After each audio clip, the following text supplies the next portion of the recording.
You always love it when a college football podcaster is hired Alex Golesh and the Auburn Tigers.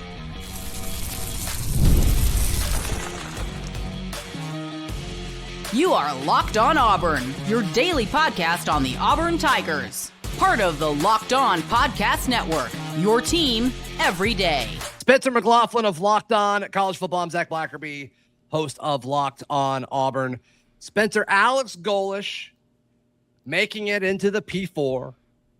He's an SEC head coach. And, I mean, so far just throughout spring, he's really hit the ground running. It definitely seems like every step that he takes is intentional. You looking at this from afar, how would you rate this? Well, the interesting thing about coming from the P4 to the SEC in today's world, and specifically this 2026 SEC football conference, is I think one of the questions you hear a lot is, well, you're going up against higher caliber coaches. You're going, I mean, this is best of the best. These are the guys. And there's a lot of truth to that. In this version of the SEC, you certainly have more seasoned coaches like Lane Kiffin at LSU, who's in his first year, or Kalen DeBoer at Alabama, who is going into year 3 and has been a head coach for a very long time.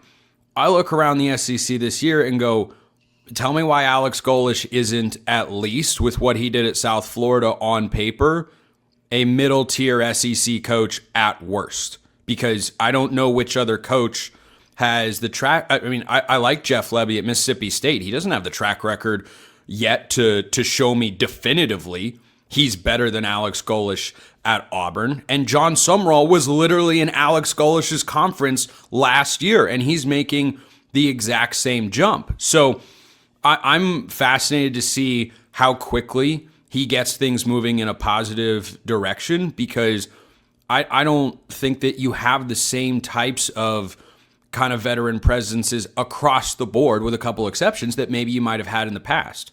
Yeah. It does seem like throughout the conference, and maybe even nationally, that Jon Sumrall is getting more of the benefit of the doubt than Alex Golesh is. And of course, these two are intertwined. You know, I mean, everybody, myself included, it really seemed like it was a done deal until a few things happened. Jon Sumrall to Auburn. Then things happen. He ends up at Florida. And then the next domino to fall was Golesh getting a call from John Cohen in the middle of the night saying, hey, we need you here tomorrow to be our head coach. I don't think the gap between Sumrall and Golesh, I think it should be non-existent. I mean, I think they're kind of both in the same boat here, but they're not really being treated that way nationally. Well, I think that's because their track record leading up to being a head coach is different. And Sumrall has the higher pedigree because I think what people know about him at a glance, if they don't dive deep into stuff, and if you dive deep on Jon Sumrall, you're going to be very impressed with a lot of the stuff that you find. We did it for 2 weeks when we thought we were getting him. Totally get it. Yeah. I mean, you know, the consecutive appearances in a conference championship game, that's not something to be overlooked. But what I do think does go overlooked when comparing these guys, to your point in the national discussion about these guys, is Alex Golesh took over a miserable South Florida program who had not been seen or heard from since I think they had a brief run of success under Jim Leavitt. And I know that from my Oregon coverage, but you know, there was a brief run. This program had been down, out, and other than the 2007 season when they were number 2 in the country at one point, which is a real thing that happened. Go look it up. That whole season's bonkers. Insane. It's insane. Right. It's so fantastically good. But yeah, that is, I think, a different type of accomplishment compared to what Sumrall did. And I'm not sitting here knocking Jon Sumrall and saying, see, he's not as good. Alex Golesh is actually better. But it's different when he took the handoff from Willie Fritz, who built a great program down there at Tulane. And if memory serves, I don't think he took some mass exodus of players with him when he went to Houston. I think he might have taken some, but it, you know, kind of reminds me a bit of what Sumrall did going to Florida, where he said, no, I want you guys to stay there. I want that program to succeed. I appreciate what they did. So he wasn't inheriting a bad spot. He kept the momentum going. Yes. And I'd have to dive into the history of Troy football to see what they were before he They got were decent. there.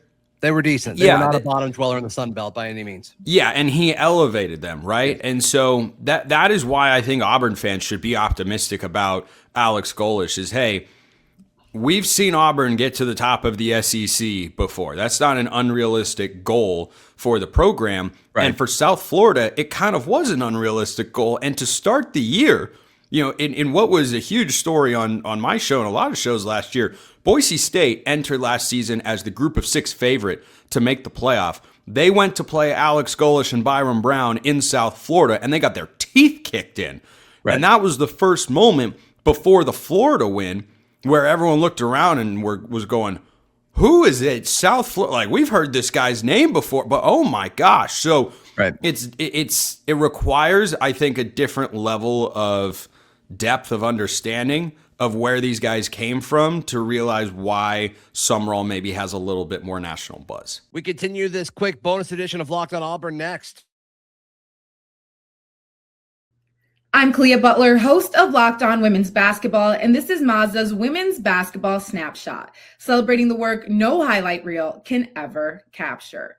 The NCAA Women's Basketball Tournament Elite 8 wrapped up with the UConn Huskies staying undefeated at 38-0 after a decisive win over Notre Dame, while the UCLA Bruins rallied past Duke behind a dominant second-half performance. On the other side, the remaining 1 seeds in South Carolina and Texas will be determined after their matchups against TCU and Michigan, respectively. Next up, the Final Four is set for Friday in Phoenix, with the winners advancing to the national championship on Sunday. These moments are earned off the clock, those long before the lights ever come on. The sweat, the fakes, the doubt, the scrapes, and coming back for more every time. Mazda puts that same drive into every detail. Wins define the moment, putting in the work, that defines you. There's more to a Mazda because there's more to you. Today's show also brought to you by our friends at FanDuel. FanDuel is America's #1 sportsbook. Sunday night's NIT championship. We got a little bit of a movement with the line here. It opened up as Auburn is a 4.5-point favorite against Tulsa. Now that spread is up to 5.5. I predict it moves even more as we get closer and closer to the game. So if you think the Auburn Tigers are going to win, I'd go ahead and hop on that action. Visit FanDuel.com to get signed up today. That is FanDuel.com to get in on the action. What if sports were traded like markets? Now you can put your sports IQ to work in real time with Robinhood prediction markets. It's not you against the house. It's you participating in a live market. You can buy or sell your positions live all game long. Use your sports knowledge in the moments that matter. Robinhood prediction markets changes the game. It's people moving the action. So when momentum shifts, you can move with it. I always knew the game, but never had a dynamic way to apply that knowledge. Now I can actually take part live in a market powered by people. You're no longer just a spectator. Play by play, you decide. Trade every play with Robinhood. Now available across the U.S. Download the Robinhood app now to begin. Yeah, and I do think, look, Golesh was not my first choice throughout this coaching carousel. But since he's been here and the personality he's already instilled culturally, which is what Auburn so desperately needed here, I mean, I'm glad it was Alex Golesh. I don't think anyone would have done it as quick as him based on what I'm seeing, with Sumrall in Florida and, other guys that we were talking about. I really wanted Drinkwitz, which now seems crazy in hindsight. But regardless, I don't think that's crazy. I don't think it's crazy to look at Eli Drinkwitz and say he's a really good football coach. He's just so different than Golesh, which is kind of what we're all into now. But regardless, I mean, seeing the way Golesh has these players talking after practice and the full buy-in, and just hearing him address the team and everything about like details instead of just big picture stuff, like. These guys are actually being coached, not from their position coaches, but from their head coach. And I think this is something that is going to take, I think the culture is going to take pretty quickly, Spencer. I thought this was going to be a thing that would take a little bit, but when you have a quarterback like Byrun Brown in this conference, I think you've got a shot to do something that a lot of people aren't expecting you to do. What is that something to you? Like if all this comes to fruition as you're talking about in year one, what is that something? Like, oh my goodness, that was an incredible season. We're way ahead. 9 wins. 9 wins. Yeah, I'm with you there. That right? Would like be... if we're headed into the Iron Bowl, and especially if Auburn has 9 wins going into the Iron Bowl in November or whatever, and it's like, oh man, like we're talking about these games in November mattering. We're talking about, hey, whoever wins the Iron Bowl has a chance to get a spot in the college football playoff, and whoever loses is probably out of it. Like, I think that's the kind of situation where you're looking at games in November. That's what I've been begging for really since I've started the show several years ago, Spencer, is like, I want to talk about a game in November that matters, that's got some meat left on the bone. And if we can get to that point, I think you got to be happy with the first year of what Alex Golesh has done. I think that would be a home run outcome if suddenly they're in that discussion, because you'd be talking about probably being ranked no worse than 13th in the country. Yeah, going into the Iron Bowl if they were to start 9-2. What's your gut reaction to 9 wins, 8 wins, 7 wins? I mean, what do you think right now? Attainable? It's so early. It's so early. It is. There's a lot of information I think we've still got to be able to filter through and fully understand and dive into. But attainable, not my expectation, is what I'd say. Like if you have that as your ceiling goal, like yes, I think you could hit that ceiling. I don't know that I've got that expectation just yet, though, as we will eventually get to. I don't hate their schedule. Right. Good stuff from Spencer McLaughlin. Make sure to check out Locked On College Football if you want more of him, or Locked On Ducks.